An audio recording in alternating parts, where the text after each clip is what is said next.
Mi nombre es Said Gómez, soy estudiante de la Facultad de Derecho de la Universidad de la Gran Colombia y me corresponde hoy exponer una sentencia dentro del caso Barrios Altos contra el Estado del Perú para la clase de Derecho Internacional Humanitario y Derechos Humanos. Los hechos sobre los que se fundamenta la denuncia y el procedimiento subsecuente en el Sistema Interamericano de Derechos Humanos son los siguientes. El 3 de noviembre de 1991 irrumpieron violentamente y fuertemente armados 6 personas eh, en un inmueble en el vecindario Barrios Altos,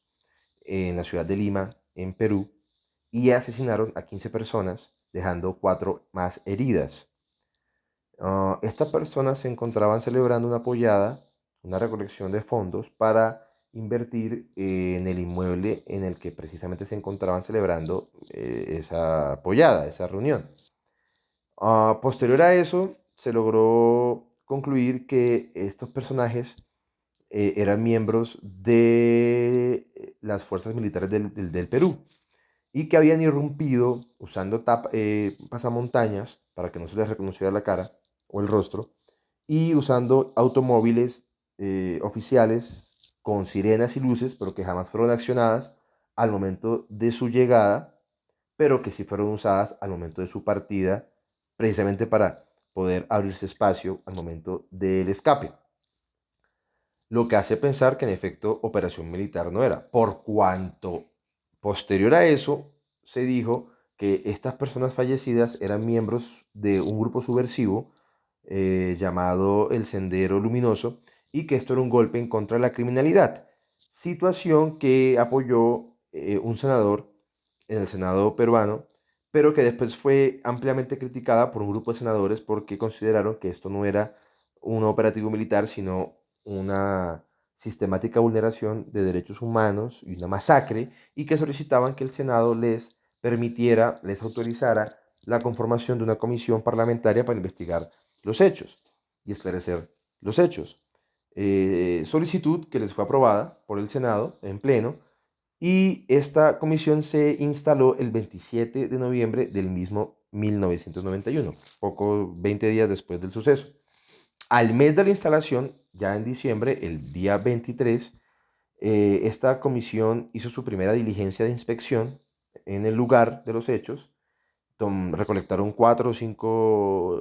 testimonios y otro par de diligencias, pero esta investigación se vio frustrada por cuanto, como consecuencia de una debacle político, inestabilidad política del Perú, un gobierno transitorio asumió el poder de emergencia, disolvió el Congreso, creó otro Congreso para que redactara una nueva constitución y esta investigación pues quedó en nada. Se eliminó esta comisión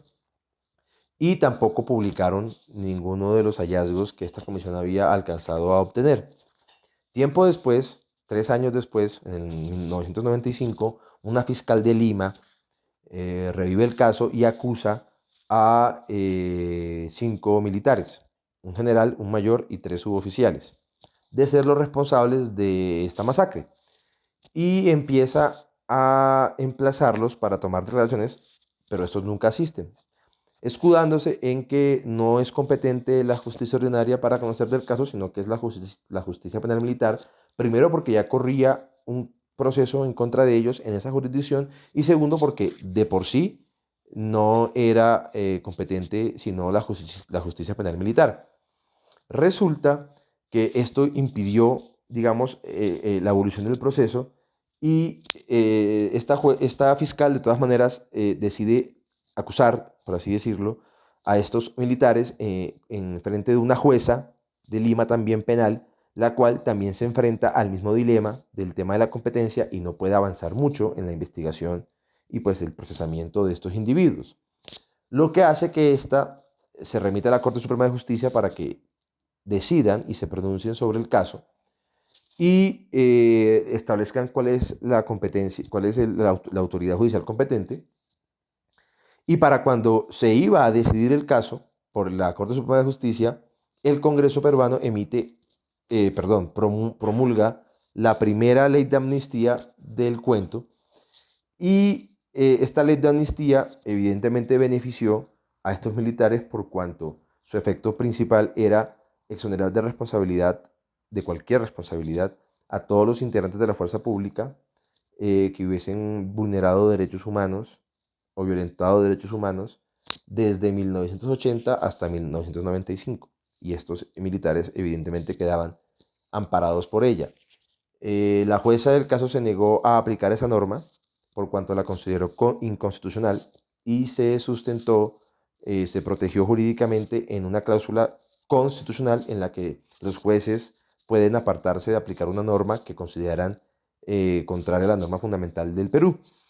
lo cual fue apelado por los abogados de los militares y puesto en conocimiento del superior de esta jueza. Y para cuando estos iban a decidir si tenía razón o no la jueza con el tema de la inconstitucionalidad de la ley de amnistía, el Congreso sacó o promulgó una segunda ley de amnistía, la cual reforzó la primera e hizo que estos jueces quedaran sin herramienta, los superiores de la jueza quedaran sin herramientas para apoyarla, declarando que era improcedente, lo que hizo que esto llegara a la Corte Suprema de Justicia del Perú y esta decidió ya de tajo, como órgano de cierre, archivar la investigación y dejar el caso así, lo que generó evidentemente impunidad. Esto hizo que un comité de derechos humanos alertara a la comisión sobre el tema e hizo que la comisión, ¿no? E hizo que la comisión se pronunciara e hiciera unas recomendaciones para que el Estado del Perú las cumpliera en un plazo de 2 meses. En primera medida, la comisión le obligó al Estado del Perú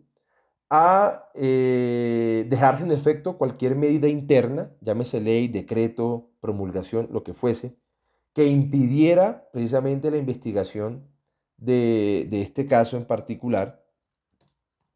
Digamos que en estricto sentido lo que buscaba la primera recomendación es que el Estado del Perú dejara sin efectos las leyes de amnistía, que eran las que estaban impidiendo que las investigaciones se adelantaran. Segundo, ordenó al Estado del Perú a realizar una investigación seria, imparcial y efectiva de los hechos, con el objeto de identificar los responsables y darle derecho a la verdad a las víctimas.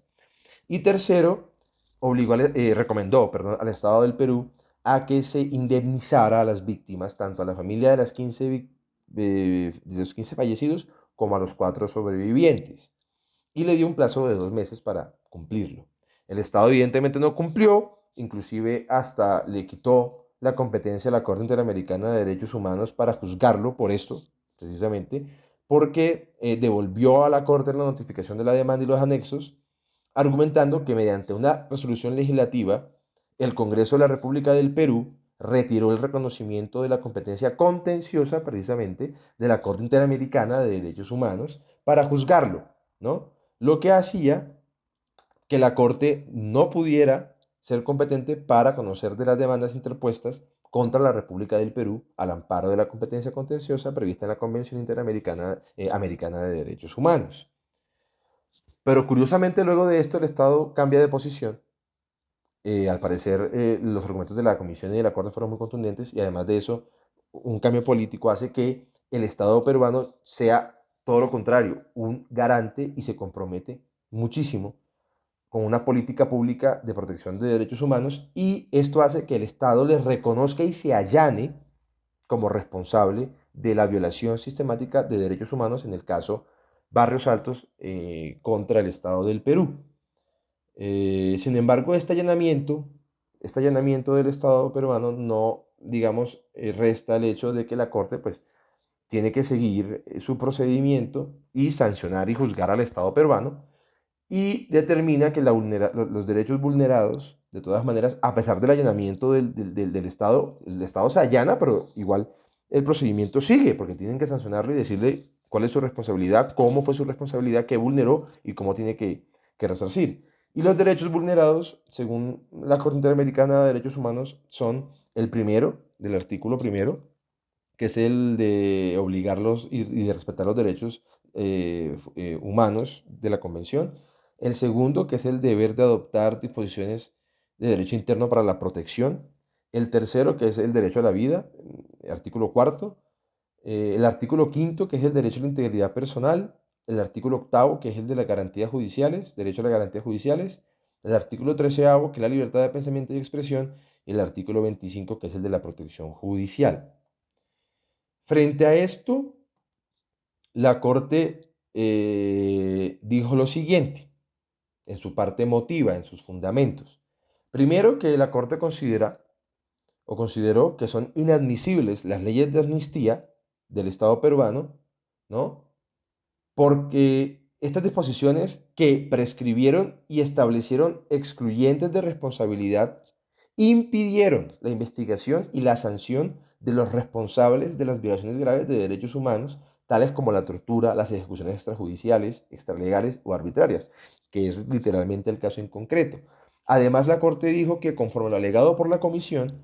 y no controvertido por el Estado peruano, pues porque se allanó, evidentemente, considera la Corte que las leyes de amnistía adoptadas por el Perú impidieron que los familiares de las víctimas y las víctimas sobrevivientes tuvieran acceso a ser oídas por un juez, lo que vulnera el artículo 8.1 de la Convención, el tema de las garantías judiciales,